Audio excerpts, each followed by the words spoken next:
Hello, everybody. Welcome to the March 17th Forest Protection Forum.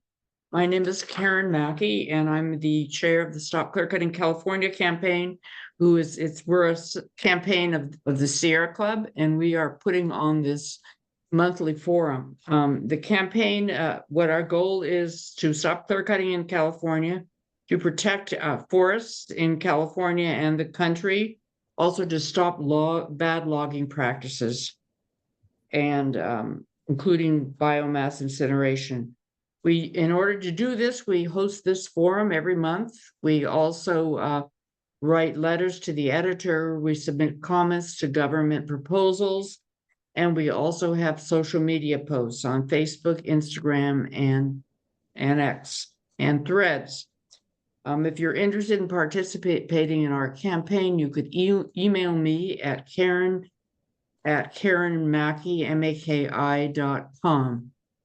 So tonight we have the great pleasure of having Ashley Nunes with us. She works for the Center for Biologic Diversity, who is an organization that Sierra Club frequently partners with. She's a member of the center's government affairs team. She advocates for the protection of federal public lands as a safe harbor for species and ecosystems. She holds a master's degree in law and policy from Vermont Law and Graduate School, and a bachelor's degree in sociology and psychology. So Ashley, do you want to start us off? Share your screen and start us off. Oh, I want to say one other thing. Please put your questions in the Q&A, and after about a half an hour, Jennifer Norwell, who's on our team, she will ask them. So Ashley.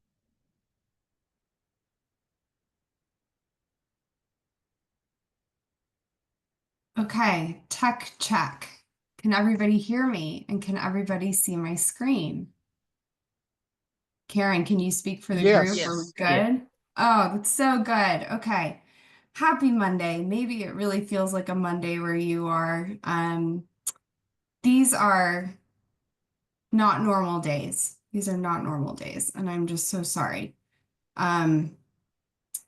And yeah, I'm just so happy to be with you. I'm so happy to be among friends tonight, friends who love forests, who love our public lands. Thanks, Karen, for the great intro. I have titled tonight's presentation Log Baby Log. Why? Because we are going to do a review of President Trump's new executive order to expand logging on public lands. Whew. Okay. Is my screen going to work? It worked earlier, Karen. Here we go. Okay. Karen gave a great intro, but this is me. And I think I'll just point out here that that's my team in DC, that's some of my colleagues up at the top. And even though it's been less than 2 months of the second Trump administration, it feels like years. It's been a lot. And so we decided as creatures, we needed some comfort. We had a creature comforts day at the office. So that's us wearing our pajamas and sweatshirts and wearing eye masks, and we had good food and played a board game at lunchtime. So anyways, if you are a creature who needs comfort, please do that for yourself in these hard days. And about the Center for Biological Diversity, our mission is saving life on Earth. At the center, we know that the welfare of human beings is deeply linked to nature, to the welfare of all beings. So through science, law, and creative media, we work to protect the lands, waters, and very climate that all species need to survive. In 2024, we helped secure protections for 37 imperiled species and protect more than 6 million acres of habitat. And during the first Trump administration, we filed 266 lawsuits, and we won 9 out of every 10. And we've wasted no time. We're back at it again. So here's our agenda for the evening. I'm going to try to be quick, but there's so much to cover, and I hope this will be a little bit entertaining for you guys. So we're going to look at this executive order, this EO from President Trump. We're going to take it section by section. And I know we have some very smart people here who've been doing this work much longer than me. So maybe a lot of you feel very comfortable with this. Maybe some of you have never looked at an executive order before. President Trump works for us, and his executive orders are on his website. You can go to whitehouse.gov anytime and read any of his executive orders.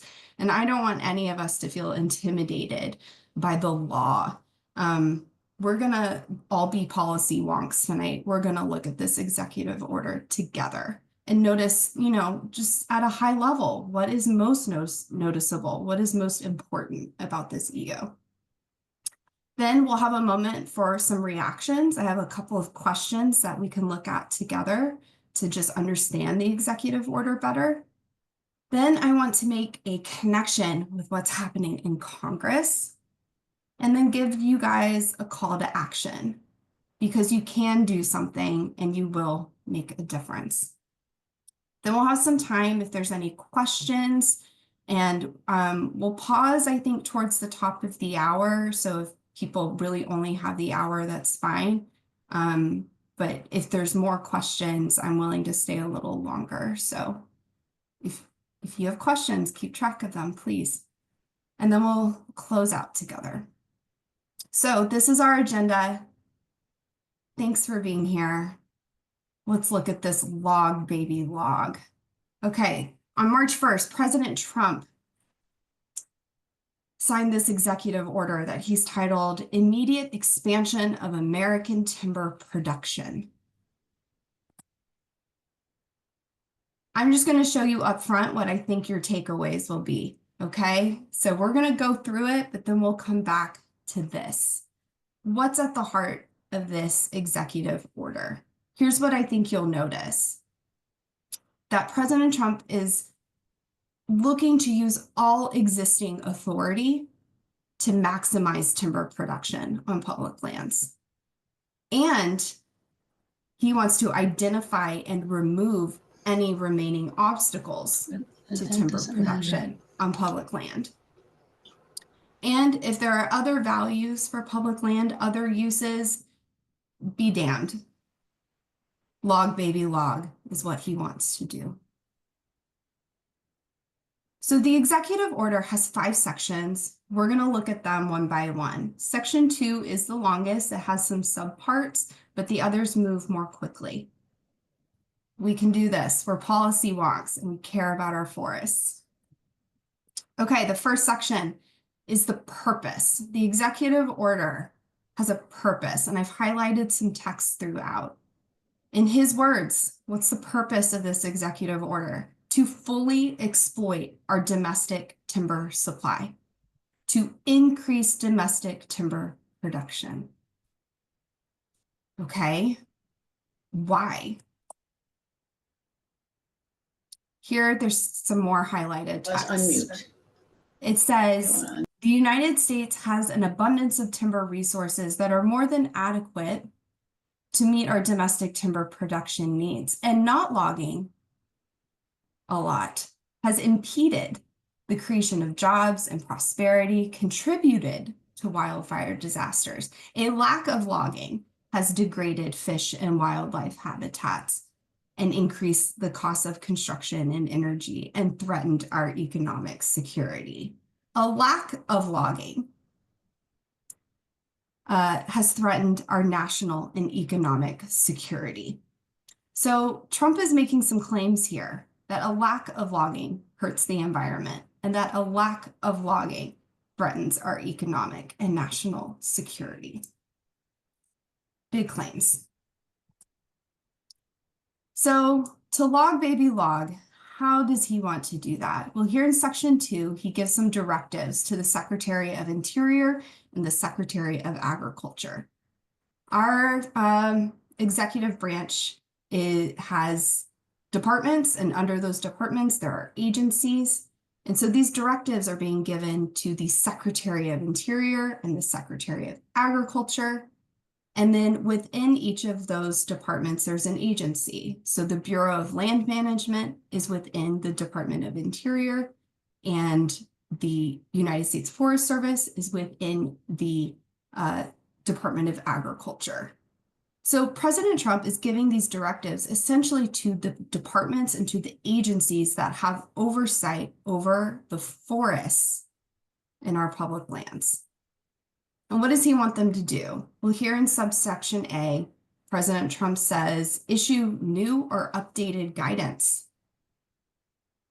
Okay, so regulations are made, informal guidance is made by agencies, and President Trump says, I want you to update it to log baby log, or I want you to create that guidance to log baby log. And then down at the bottom, I've highlighted the words legislative proposals. Basically, like if there's something not in the law that you need to log baby log, then tell me what that is so I can tell Congress. That's what President Trump is saying here.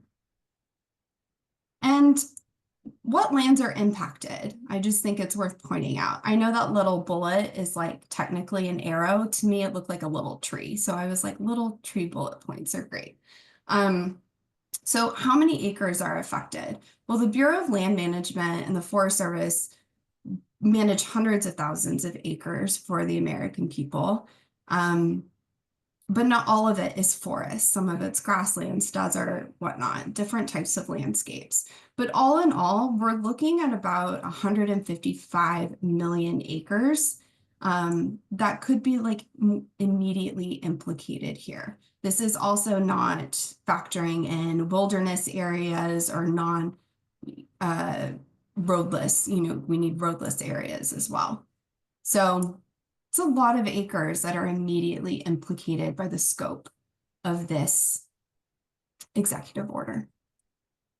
Okay, the directives continue. Subsections B and D have to do with the Endangered Species Act and consultation. So let's talk about this. What's the directive? To complete a strategy on Forest Service and BLM forest management projects under Section 7 of the Endangered Species Act. Section 7 is about consultation.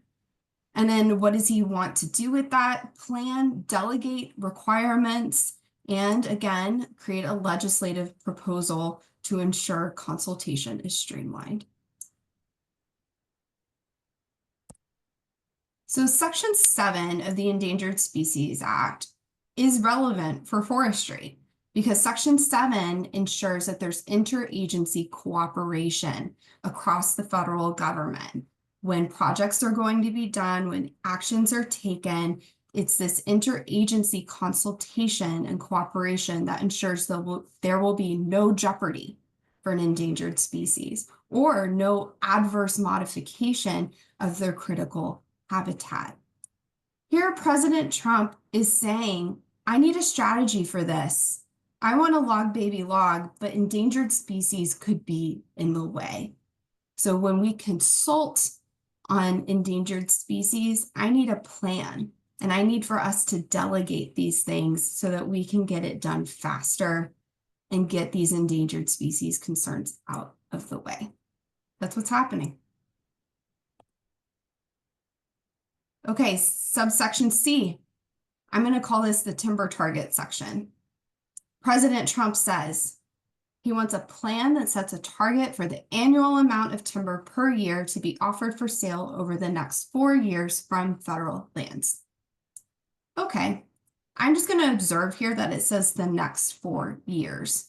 So these timber targets, he's not just thinking right now, he's not thinking this year, he's saying for the full duration of my term, I want to know what that maximum annual target should be. And just for reference, I mean, numbers are hard. It's very hard to conceptualize like just how much this is. But for what it's worth, over the past decade, according to the Government Accountability Office, the average annual timber target has been about 3.31 billion board feet. And then what actually gets sold on average is just slightly under that at 2.97 billion board feet. Okay, we're doing great. I'm very proud of my policy wonks tonight. Agency directives here in sections E and F have to do with categorical exclusions. It says here, adopt categorical exclusions administratively established by other agencies. Oh goodness, what does this mean? Okay, CEs, categorical exclusions, are a form of environmental review under NEPA, the National Environmental Policy Act. So when the federal government is going to take action, do some significant action on public lands, they need to do environmental review to find out what the effects of that action will be. And this is procedural. They just look at from the proposed action down to no action, and then some options in between. What would the effects be? And there's no mandate that they have to pick the most environmentally friendly option that they find. But maybe by going through that process, some easy mitigations are identified, and some public concerns are addressed, and then an action is determined and taken. Well, if something happens regularly enough and is predictable enough in its effects, then a categorical exclusion can be used to kind of speed up that process. And categorical exclusions are supposed to be created based on science, the best available science. Agency experts are supposed to formulate these categorical exclusions. So it's just important to know that categorical exclusions exist across all agencies for the work that they do. And as far as forestry is concerned, there's numerous categorical exclusions. The biggest of them currently go up to about 3,000 acres in scope. And they exist for logging. They exist for other active management practices, even for roads that create more access for logging. So here President Trump is saying, find all of those categorical exclusions and leverage them. If you see a categorical exclusion somewhere else that you can use agency, in another agency, adopt it. Okay, now we're on to section 3, permitting. I'm going to call this timber first. Streamline permitting. So here President Trump says, eliminate all undue delays. Suspend, revise, or rescind all existing regulations, orders, guidance documents, policies, settlements, consent orders, and other agency actions that are burdensome to log baby log. Okay, so here President Trump is saying, I know there's compliance with other laws, but let's not be burdensome about it. Let's eliminate anything that could be a burden. Just get to log, baby, log. Okay, this is the last substantive section of the executive order. And again, it has to do with endangered species, specifically the Endangered Species Committee. Okay, we'll go into this. But here, what President Trump is directing is that the regulations on consultations in emergencies still facilitate timber production. He wants the timely consideration of exemption applications. Okay, what is the Endangered Species Committee? This is also what's known as the God Squad. Under the Endangered Species Act, the God Squad can convene only in certain situations. They're only needed when that interagency consultation and review produces what's called a jeopardy opinion. So if the agency's action would result in jeopardizing a species' existence, jeopardy, and then the God Squad can come in and make an emergency determination. Is this action going to move forward or not? It jeopardizes an endangered species. So Trump here is saying, under law, I want you to identify emergency opportunities. I want to log baby log, but I want to put my thumb on the scale and say the outcome here if there's ever jeopardy and the God Squad intervenes, is supposed to be on the side of log baby log and not the endangered species. I also want to point out that Trump did issue a national emergency, a national energy emergency on day one of his second term. And that emergency order convenes the God Squad quarterly. That's kind of ridiculous because, as we just discussed, the God Squad only intervenes when there's a jeopardy determination. So the God Squad's not doing anything. They don't have anything they can do unless there's that jeopardy situation to evaluate. But he seems ready for that. He seems to want that. And he's saying log baby log, not protect endangered species. And then here we are at the end, okay? General provisions. I'm going to call this CYA, if you know what I mean. So the highlighted text here says, this order shall be implemented consistent with applicable law and subject to the availability of appropriations. So President Trump is recognizing, at least in writing, that this executive order needs to be consistent with the bounds of existing law. So these takeaways that I already previewed for you, I think they make a little more sense. We've reviewed the EO to log baby log to immediately expand American timber production. And here's the pattern. All the way through, President Trump wants to use all existing authorities to maximize timber production, and then also identify and remove remaining obstacles to timber production. Other values for public lands, be damned. We've already seen some examples of things that could get in the way of logging, and the thumb is on the scale in favor of log baby log. So let's try to make sense of this a little more. I have a couple of questions for the group. The first one is log baby log logical? I'm going to say no. Here's a little map of different forest types across the United States and Canada. And you can just see that Canada has a lot of forests.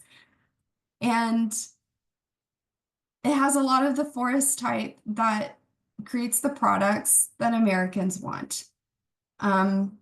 So this is at present a friendly country. And timber imports from the United States to Canada, the other way around. I mean, wood products are a commodity that exists in a market that go beyond national borders. It is not a national security risk to be wanting products that are just north of us. So there's that. Secondly, unsustainable logging anywhere is not desirable. If Trump's intended cut is unsustainable, that is not desirable. To just err on the side of logging more is problematic. And instead, we want innovation. Innovation looks like sustainability and looking at alternative products and processes that relieve pressure from our public lands and reduce the need for unsustainable sourcing of wood products. Also, I want to say that public lands are for other uses too, not just timber. And we know this, but it needs to be stated clearly. Our public lands are not just for creating commodities. Our public lands are used for and value many other things. You can probably right now think of your favorite federal public land to visit and why you enjoy it, why you love it. And it's not because it's been cut down and sold back to you. It's because it's creating something for you that cannot be sold to you as a product. So our unlogged forests have value too. It's just not realized within our capitalist system in the way that Trump wants to view our forests.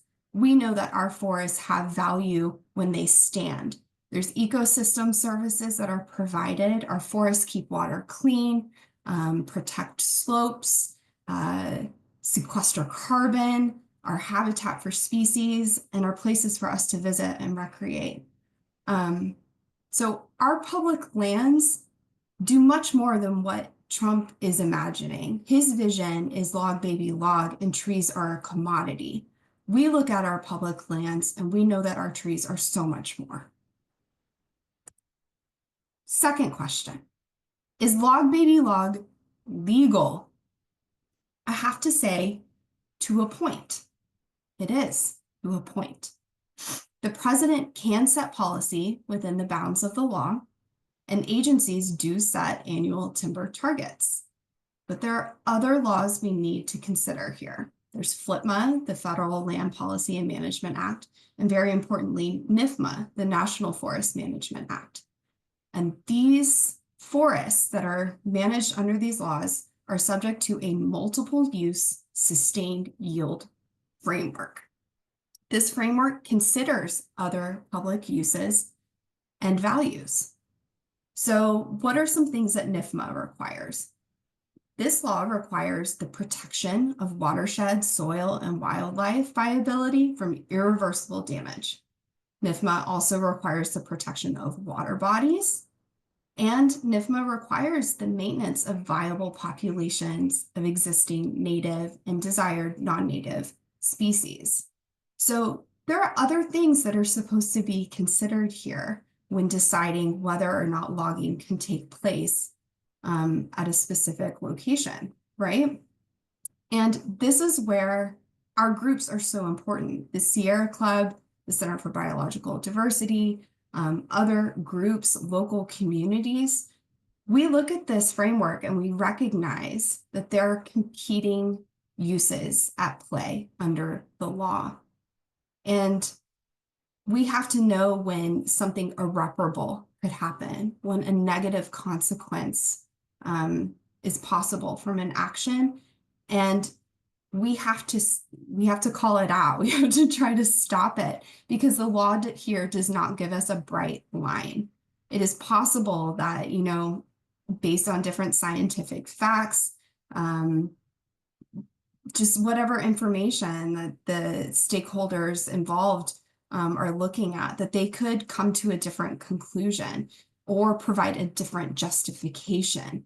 It is up to us, when the government is in the wrong, to use the law and uphold the law for the sustainable framework that our public lands are supposed to be managed for. These are not just our lands, they're being managed for future generations. Never has that been more important. And lastly, as we've already discussed, of course, the management of our public lands and our forests are subject to other federal laws as well, like the Endangered Species Act and the National Environmental Policy Act. So to a point, log, baby log is legal. Okay. If you attended the last forum, I think you guys talked about the Fix Our Forests Act. And if you didn't attend that, it's recorded. I know you can go look at it. But what I want to point out to you is that the Fix Our Forests Act, which was passed by the House and is now before the Senate, actually has a lot in common with Trump's executive order. The Fix Our Forests Act wants to maximize active forestry and logging and the roads that come with it. It wants to leverage emergency authority, expand categorical exclusions for projects, reduce endangered species protections, and then Fix Our Forests Act even weakens court access for communities and restricts judicial review. So there's a lot at stake here with this legislation. And isn't it interesting how similar it is to Trump's executive order? The Fix Our Forests Act has bipartisan support in Congress. And the Trump executive order is really a play at privatization and a way to just extract more, and enrich the timber industry. And yet they have so much in common. One's in the name of wildfire, one's in the name of national security. Doesn't matter. They're doing the same thing. And our Congress needs to know that we know that these things are very similar. So I've been talking a while. I'm going to go to the next slide, and somebody's going to have to just stop if the audio, like flag me if the audio is not coming through for you. But you've been listening to me. I'm going to let Senator Cory Booker of New Jersey tell you what he thinks of the Fix Our Forests Act, and you can see how it has so much in common with the executive order that we've just reviewed.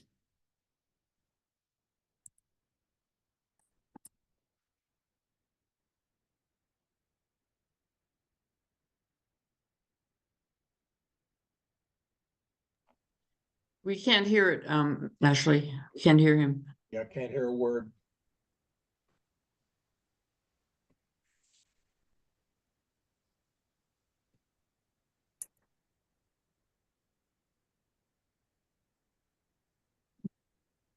I'm going to see if there's some setting that I am able to find, if y'all would bear with me a minute.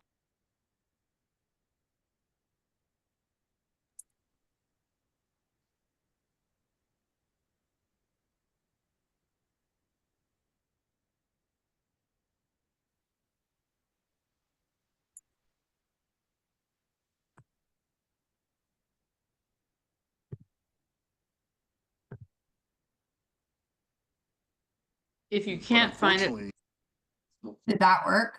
yes. Okay. But unfortunately, Okay. I'm going to try again. Stop me if this doesn't work. we've seen with an executive order by the president, as well as this version of the Fix Our Forests Act, which passed the House, would do the opposite of this and are instead focused on cutting down our forests, not planting more. And in order to fix this act, which I think it's important, as everybody said, how we work in a bipartisan way, I believe there's some changes that we need to make, and I want to mention a few. In Section 121 of the bill, this would severely restrict judicial reviews of agency actions. These provisions need to be deleted in their entirety, in my opinion. And right now, we're dealing with an administration that will take any action, legal or not, that I'm seeing, that will only check against those illegal actions in the judiciary, and we need to make sure we preserve that ability. And so the second area that I wanted to point out in this hearing was Section 121, which shortened the statute of limitations from 6 years to 120 days. I believe some shortening may be appropriate, but do not believe it should be reduced to less than 1 year. We should not limit who has standing to bring these challenges. And finally, in Section 106 of the bill, this would shift when environmental reviews happen from prior to agency actions to after those actions have already happened, essentially making the reviews meaningless. This bill is already watering down the NEPA and ESA reviews that will happen, but it's critical that those reviews continue to happen prior to projects commencing.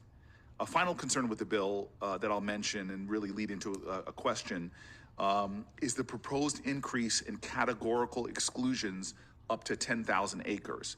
And so, Mr. Houck, if you don't mind, because you have the best haircut of everybody up there, can you please talk about what the impact would be on both the environmental reviews and community participation if categorical exclusions were increased from 3,000 acres all the way up to 10,000 acres? Yes, Senator, thank you for the question.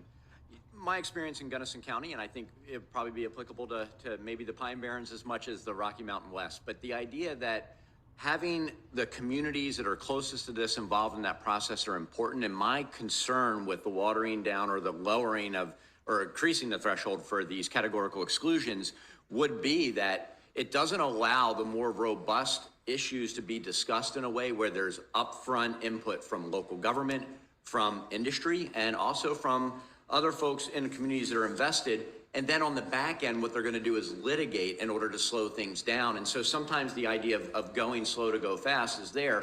I agree that there's opportunities for reform. I think that this bill has the seeds of that. And when I look at the Wildfire Commission report, it seems to be that would be kind of a good North Star to find some direction about how to mold and shape some of the. So answer me this, and if you answer it as well as that first question, I'm going to do a sense of the Senate resolution that you can become an honorary New Jerseyan.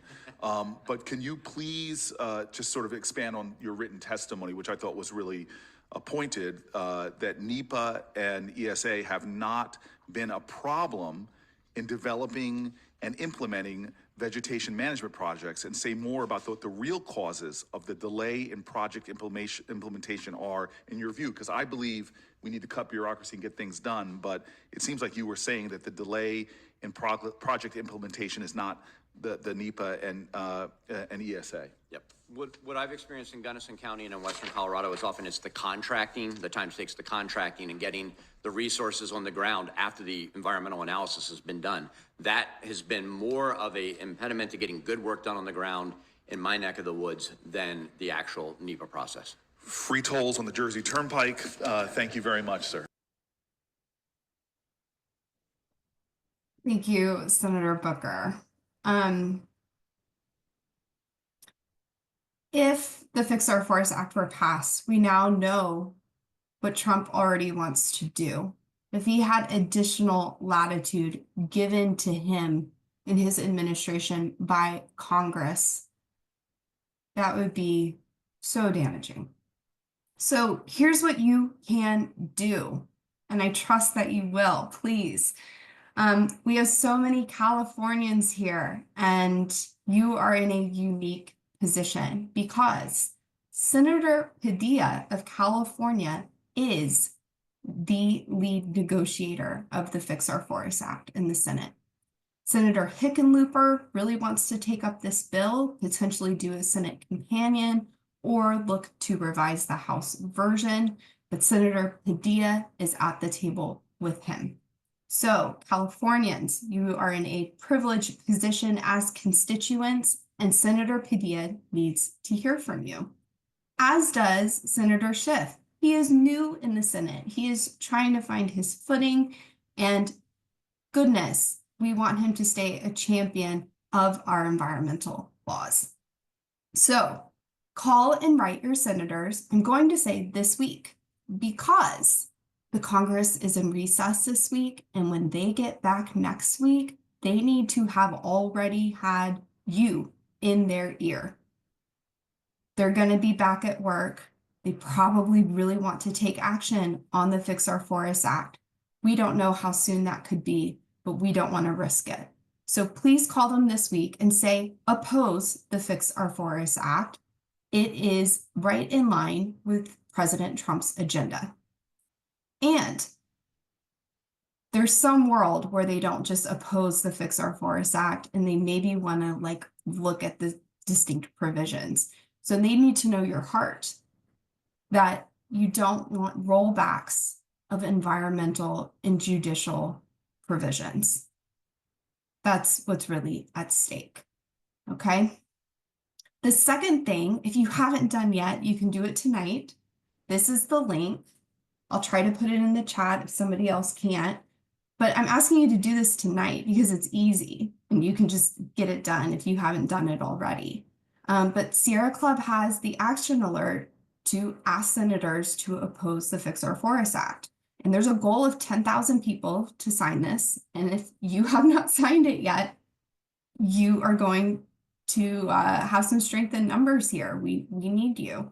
And it's also good practice for the call and for the email that you are going to send to your senators. You can get some practice with your talking points, and I think it's going to be really good.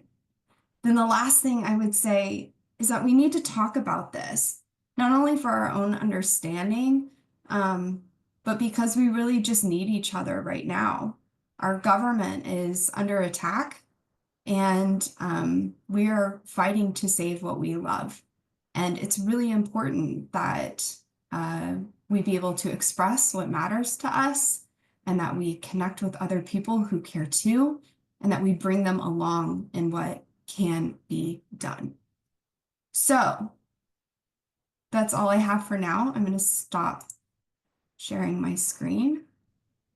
And I just thank y'all for being policy wonks and reading an executive order with me. And thank you, Ashley, for a very informative presentation. Just a quick question.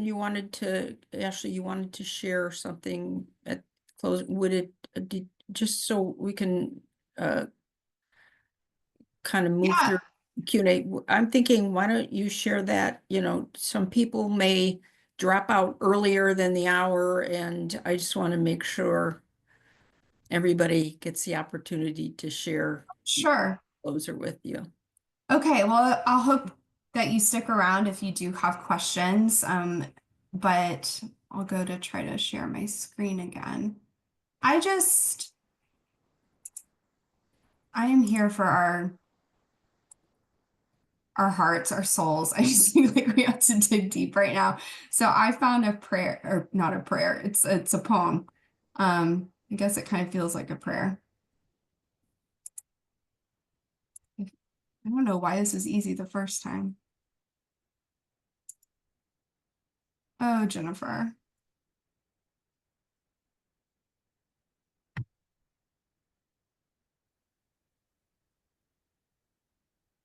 Okay. This is from Mary Oliver, who I'm sure we all love. But she has a poem about trees, and I just thought it'd be good for us because it motivates us to stay in the fight and protect what we love. So when you are among the trees, I don't know how you feel, but this is how Mary feels. She says, "When I am among the trees, especially the willows and the honey locust, equally the beech, the oaks, and the pines, they give off such hints of gladness. I would almost say that they save me, and daily. I am so distant from the hope of myself, in which I have goodness and discernment, and never hurry through the world, but walk slowly, and bow often. Around me, the trees stir in their leaves and call out, 'Stay a while.' The light flows from their branches, and they call again. 'It's simple,' they say. And you too have come into the world to do this, to go easy, to be filled with light, and to shine." Very nice, very nice. And a nice way, I think, after closing a talk about all the terrible things our government is about to do, sort of trying to balance that with, bringing us back to, the essence of our mission here. And so thank you for that. So we have some questions. And we have some in the Q&A. I've noticed some in the chat. The ones in the chat are harder to keep track of because they get buried in all the comments. So I'm going to go through the Q&A first. And if you want to be sure to get on the queue to get your question asked, but you put it in the chat, shift it over to the Q&A. Just copy and paste it and put it in the Q&A. I would appreciate that because it'll make my job easier. Okay, so, and the questions, we just ask them as they come in, not in any particular order. Okay. One attendee asks, does the emphasis on the Endangered Species Act indicate a specific desire to harvest old-growth forests? Wow, that's a really good question. That is a really good question. I will say, so the attacks on the Endangered Species Act, at least in the Fix Our Forests Act, that is primarily driven by Senator Daines. There was a court case that basically affirmed that the Endangered Species Act requires this reinitiation of consultation. So the government, whenever there's like new information for an endangered species, whether that be its listing or its creation of habitat, or some new information that's like really important for that species. That when that comes up, the government needs to reinitiate consultation. And Senator Daines doesn't like that, I guess, just because it gets in the way of like what his constituents want to do with hunting. I don't know, like I don't know. But that's kind of what's driving that in the Congress. And so you have like a very outspoken Republican on this issue. And I think it's just kind of become part of the agenda. And I think President Trump is picking up on that.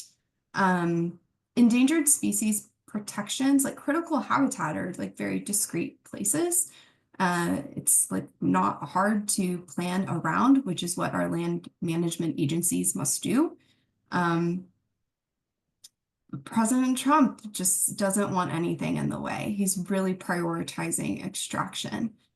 We have a preview in Project 2025 that, you know, wherever the limits are, that they need to be moved. We are on the precipice of having public lands protection designations removed. That's going to be really relevant for oil, for gas, for mining. And now we're just seeing another mechanism at play, being endangered species, in order to gain access for extraction in places where there haven't been before. But specifically to old growth, I don't have like any case studies in mind, but of course our old growth are dwindling ecosystems. They're precious, they're rare, and they are home to specific critters for sure. So it would be tragic. And we know how valuable those trees would be for timber. So tragic. Yes, thank you for that response. Okay, the next person who entered some questions in the Q&A also accompanied it with a fair amount of comments. So I'll try to get through that. I think Oh, probably. I'm here to learn too, if I need to learn. Yeah, okay. So I'll try to go through them relatively quickly. Yeah. So this individual is actually from Alaska. He works with the Southeast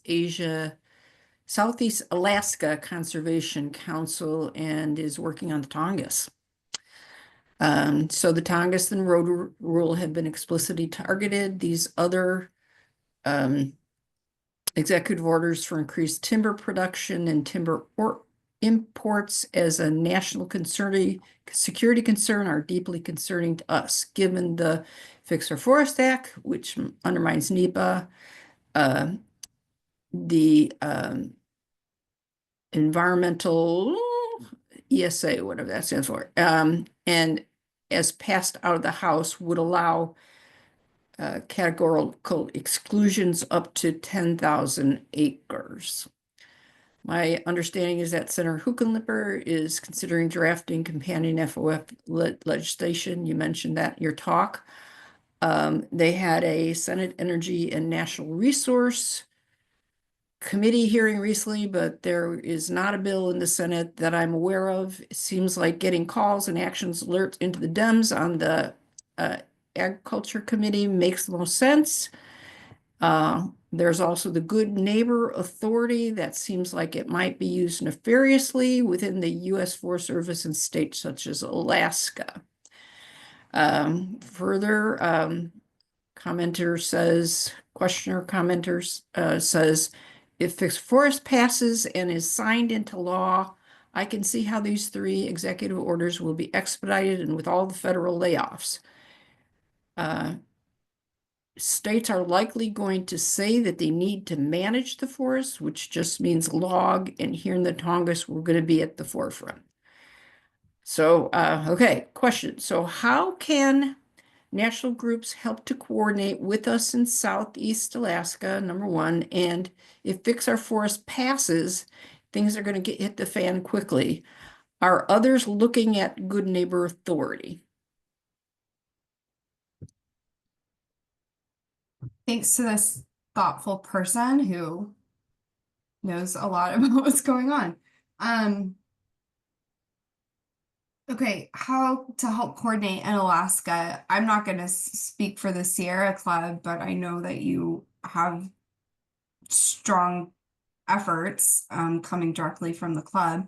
And I know also that there is really good coordination, at least from the frontline groups there. The Center for Biological Diversity does have an Alaska director. And they share all of these concerns. So really, I would say they're going to tell us, right? You're going to tell us.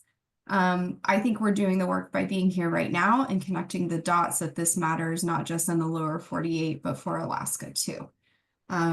So thank you for highlighting that.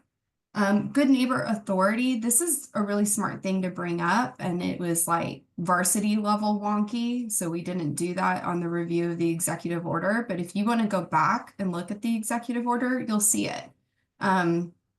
When President Trump is directing, create new guidance, find existing guidance, that's part of what he means, right?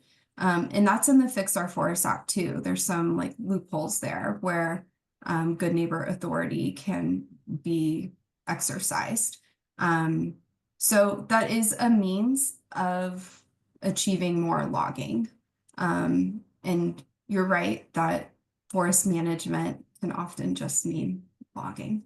A good faith understanding of that could be whatever practice is needed in a fire suppressed location. But if it's not the right recipe for the right place, it means logging. So we're good to see through that. And I appreciate you saying that that's something to look out for sure. Okay, and to your knowledge, are groups coordinating groups reaching out to the Dems in the Senate Energy and Natural Resource Committee to push back against Fix Our Forests? This is a great question because guess what, you guys? The bill, when it came from the House, it came from House Natural Resources Committee. But that hearing that you just saw, that Senator Booker spoke at, that committee of jurisdiction on the Senate side is the Agriculture Committee. So it did not get referred to the Energy and Natural Resources Committee on the Senate side. It is actually with the Agriculture Committee. Is there outreach? Yes, you are a part of it. You have your requests from me to do the action alert for Sierra Club and to be reaching out to your senators. But I would say for Californians, you know that you're super important in this. And if you are on this call and you are somehow not from California or you have friends outside of California, I don't care if their member of Congress is a Democrat or a Republican. They need to hear from us. They need to hear from us. So yes, a lot of coordination, and we are a part of that coordination. Okay, great. And so Trump is getting closer and closer to ignoring judges' rulings. How do we move forward if he's not going to follow laws and rulings? That's really. No, I mean, I woke up, I don't know how your brains work, but I would say within seconds of waking up this morning, I already had the words constitutional crisis in my brain. It's a fair question.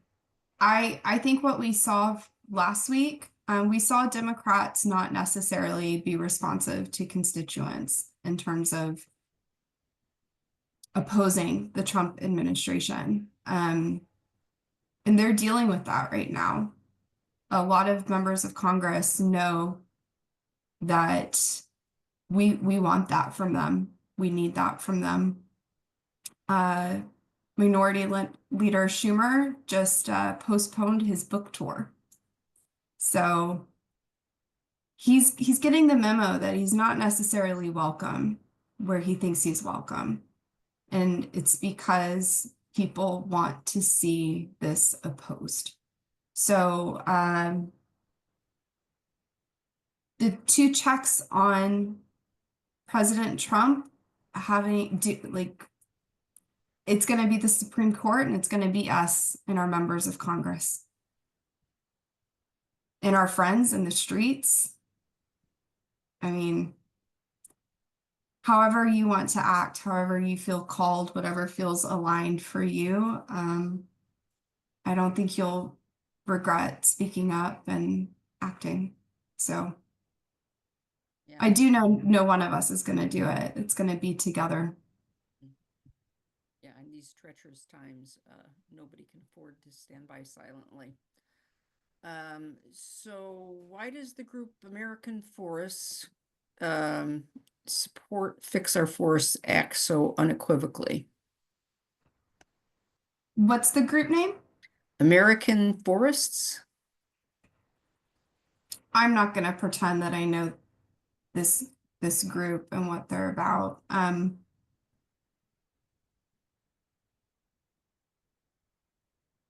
Well, can I generalize that? You know, because there are some other quote unquote conservation groups, Nature Conservancy comes to mind just in terms of, do you see a common thread within these types of groups as to why they would support Fix Our Forests?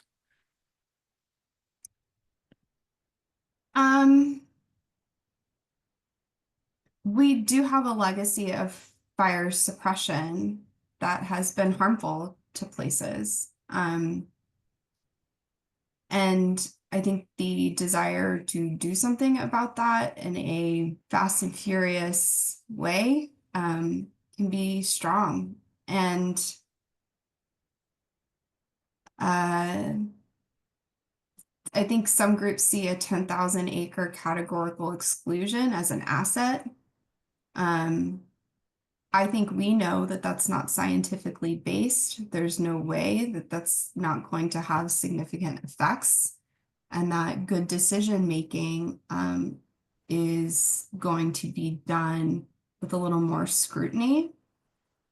And yeah, I just think some groups are very eager to be aligned with the timber industry and to try to rectify fire suppression in ways that actually undermine wildfire resilience. So that's our concern. And I think we have those concerns on our side. I think the facts are there that long term it could be much more damaging to do some of these sweeping actions. And we don't want loopholes that put at risk old growth, endangered species, and that create more vectors for fire, like road networks.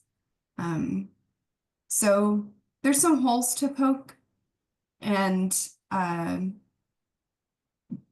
center, the Sierra Club, we do not have enthusiastic support for that legislation for a reason.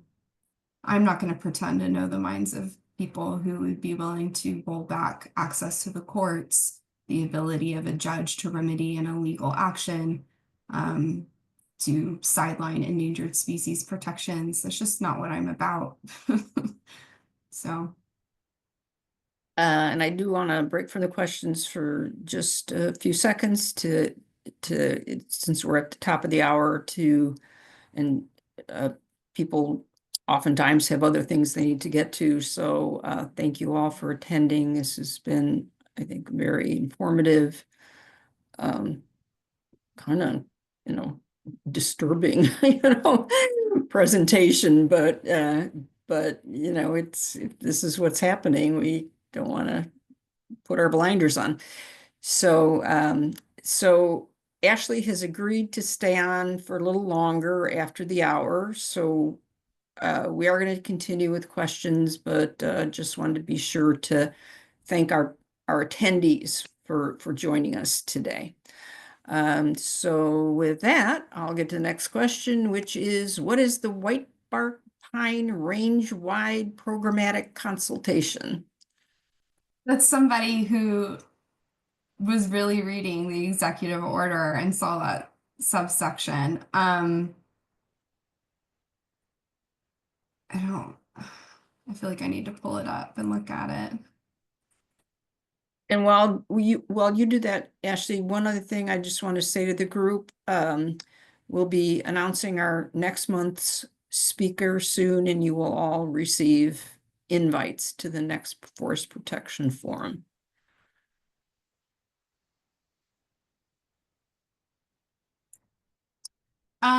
I don't know this exact consultation. I really don't know anything about this, and I'm sorry to the person who asked, but I guess that's my homework to look at that more closely. But you can see that President Trump wants decisions to be made quickly that would help him get at his objectives. So I don't know. I'm like scared to guess. I'm like, is there an invasive species that like people want to log for? Maybe there's something to do with that. I don't know. Yeah. And for one questioner, yes, the recording will be available in a few days. It's posted on our Stop Clearcutting California website, as are all the recordings for all of the forest protection forums we've ever done. So please go to Stop Clearcutting CA Sierra Club and then go to resources, and the first drop down on the resource menu is Forest Protection Forums. And check that maybe next week. Karen, do you have anything to add to that? That sounds right, Jennifer. So in about a week, it'll be up. Okay. Okay. So could you summarize the other executive order Trump signed addressing the threat to national security from imports of timber and lumber, which you kind of touched on a little bit, but I don't know. Yeah, I mean, this person knows that there is another executive order that's related that was signed the same day. So Trump is making the claim that a lack of logging is related to national security and economic security threats. The other executive order, if you want to look at it, is basically asking his administration to explore that more, to like better make that case. I think it's ridiculous, but they're trying to shore up their power. So whether that's going to look like emergency power or just reasons why more logging is needed, the directive is there to investigate that further and to formally make that case for the administration to implement on. Okay, great. And one question I ask, how does the Center for Biological Diversity and other organizations like National Resources Defense Council coordinate to decide who will lead on which lawsuits in order to share the burden? What lawsuits do you anticipate for Center for Biological Diversity in the near term? Oh, what a great question. I am on our government affairs team, so I don't do our litigating, but I do know that our attorneys are on a list and that they propose and deliberate. And I think there's an organic way that this comes about as well. I think certain groups, may just have a legacy of being engaged on a certain issue or with a certain community and can lead out on things.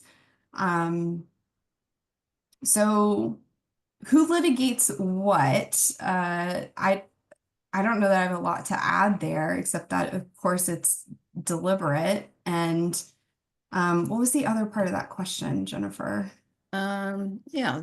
So what lawsuits do you anticipate Oh, for Center for Biological Diversity in the near future? okay. The Center for Biological Diversity sued the Trump administration on day one this time around.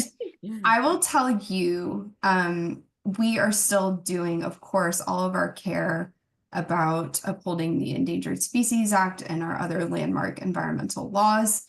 So our various programs are bringing suit whenever they can.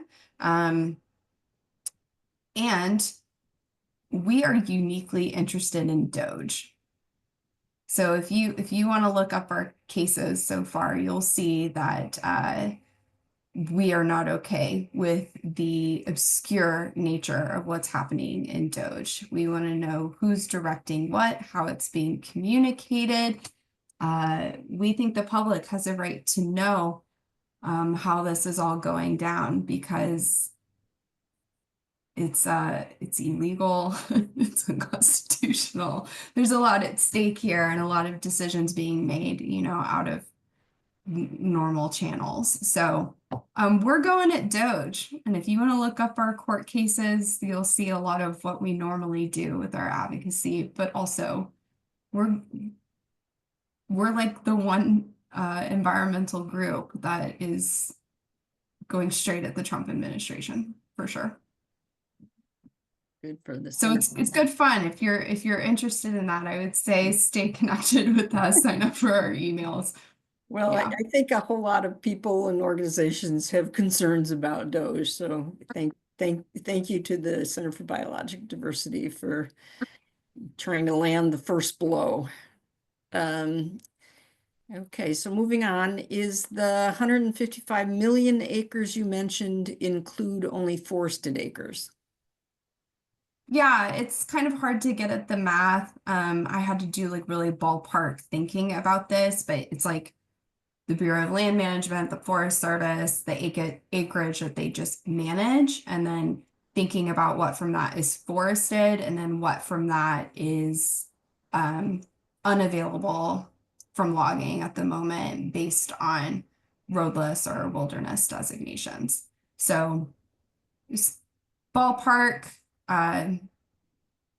that's how I got to that number. Okay, and is there a list of standing declarants that Center for Biologic Diversity is building in order to challenge the increased logging effort? If so, how can we contribute to that legal effort?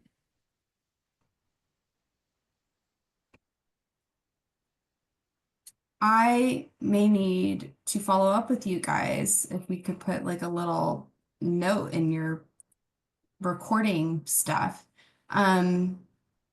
We often go to our list of supporters to see who might have a standing interest in something.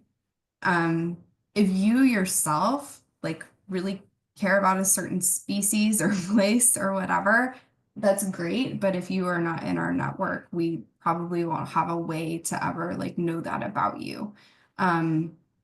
You can always email us. We do have all of our emails on our website. There is a like contact form if you don't want to use your personal email to reach out. But I appreciate just how strategic this person is and thinking about that. You need standing before you can bring a case. Did Center for Biologic Diversity anticipate this executive order based on what was covered in the Project 2025 document, or was it a surprise? I would say there's some new ways that things are shaking out, but honestly, revisiting Project 2025, it's like not that surprising. I don't know that I really imagined a like tree specific EO, but the effort to use public lands to enrich private interests, that is a theme. It is going to be all over our public lands. So any extractive purpose on public lands, Trump is wanting to leverage for sure. Not a surprise. It's tragic. And you did mention in your presentation Senator Pazia's position on Fixer Forest. You indicated that he's on board with it. I will say to his credit, I think what his staff would say, what he would say is that the House version that was passed as written, he does not endorse that bill. He wants to see that bill changed. So he is at the table to think about what that changed version would be. Whether or not we agree it's changed enough is another matter, which is why we have to reach out to him. Has he articulated what his specific concerns about the House bill are that he would want to see changed, or is he trying to figure that out now? He just wants something changed. Yeah, I think what would be satisfying enough remains to be seen. I think we get to help shape what that line is. And I think there's some less harmful parts of the bill that could be worked with. But the environmental protections, as we've reviewed, should be something that our community is pretty outspoken about. And yeah.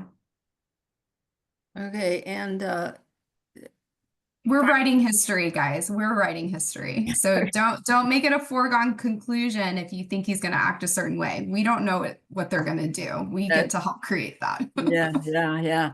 And the same questioner asked, does he understand that fear-mongering fire for logging forests is not valid and realizes that logging is a factor for catastrophic forest fires? One would certainly hope so. I Yeah. Be nice to be able to read people. I mean, that's the brain. message that needs to break through. That's just so unfortunately, like messaging is so much easier when you just use fear and you oversimplify. We know that good land management is not easy. It actually requires some smarts, some savvy, it's complex. And like how that person just said it, no matter how right it is, it just doesn't sound sexy. It doesn't sound interesting. It doesn't sound motivating for policy. And so we have to be steadfast in saying what's true, because the quippy messaging from the other side is just so much more salient. And this is a very dry year. We're going to see fires soon, and they could be severe and awful. And we know that there are interests who want to be opportunistic with that. So being disciplined, not just reaching out to your senators once right now, but regularly, and really expressing the things that you think that they're not understanding is important. I mean, I think whoever made that comment could write a really beautiful letter to their senators. And with that, we're at about 1:15, so I think we're probably going to need to wrap it up. One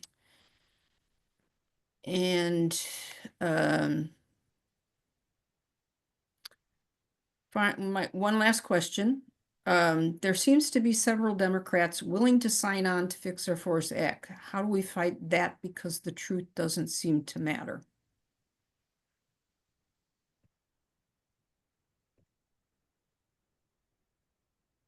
I think people want action. I think the reason why Democrats are tempted by this opportunity to do the Fix Our Forests Act is because they're just not landing somewhere else. Republicans have power right now, and they want to set the agenda. And what they want is not going to be scientifically based. It's their longstanding priorities,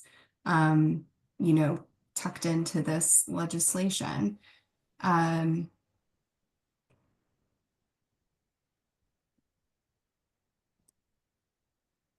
People want to do something. So if your senator needs to do something, they need to oppose. That's doing something. And then they need to find something better to support. I think the Senate right now is lacking good alternative legislation. The House right now has, there's a bill by Representative Huffman that is about home hardening. That's great. Senator Padilla likes to think about those things too. Senator Bennett likes to think about those things too. So if they want to do something, maybe they need to hear do home hardening, and leave the logging alone. That might be a constructive way to message, because they want to do something and they feel like they need to work with Republicans to do it. We need to change the script and give them a new focus. And it's not forestry, it is community protections. So there's my encouragement for the group. I have a comment on this. If you live in California, and over the last, I don't know, 8 years, they've spent like 77% of their wildfire funding on fuel reduction and fire breaks, about 2% on home hardening. It would be really important to call or write your legislator and tell them you want more of more of the budget needs to go toward making people's homes safer and less toward removing forests, often in the middle of nowhere.